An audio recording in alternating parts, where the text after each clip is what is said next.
लेकिन एक सेकंड ગોરદાદાજી કેટલુંક લખવાનું બાકી છે? પપ્પા મોટું જબર લિસ્ટ હેનું છે.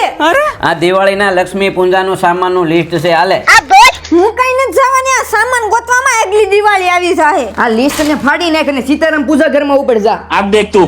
એ ભાઈ, હવે તમારે ધનતેરસ માટે પૂજાના સામાનનું લિસ્ટ બનાવવાની 1% ની જરૂર નથી, કારણ કે સીતારામ પૂજા ઘરમાં હોલસેલ ભાવે તૈયાર લક્ષ્મી પૂજાની કીટ મળી જવાની છે. તમે આ રીલ 10 મિત્રોને શેર કરશો, 500 ની અથવા તો 1000 ની ખરીદી કરશો તો સરપ્રાઈઝ ગિફ્ટ બિલકુલ ફ્રી મળી છે. અને હા, અહીંયા માત્ર 50 રૂપિયાના સ્ટાર્ટિંગ ભાવથી 6 પીસ પાણીથી ચાલતા દીવા મળશે. કાના ભગવાનના નાનેથી મોટી સાઈઝની મૂર્તિ અને વાઘા મળશે. માતાજીના અવનવા ફેન્સી નાની મોટી સાઈઝના વાઘા મળશે. શ્રી યંત્ર, વ્યાપાર વૃદ્ધિ યંત્ર, ગણપતિજી અને લક્ષ્મીજીની માટીની મૂર્તિ, અલમારીમાં મૂકો કુબેર પોટલી, લક્ષ્મી કોડી, ગોમતી ચક્ર મળે. અને ઘર અને દુકાન માટે જોરદાર ફેન્સી લટકણ અને તોરણનું કલેક્શન મળે. આજીવન ગેરંટી વાળી સિલ્વરની મૂર્તિ હોલસેલ ભાવે મળી છે. અને માતાજીના ભેળિયા અને ધજામાં પોતાનું જ મેન્યુફેક્ચરિંગ હોવાથી તમે કહો તે પ્રમાણે ઓર્ડર મુજબ કસ્ટમાઇઝ પણ કરી આપશે. એડ્રેસ આપણે સીતાનગર પાસે IFM માર્કેટ પહેલા છે, તો પોગી જજો સીતારામ પૂજા ઘરમાં.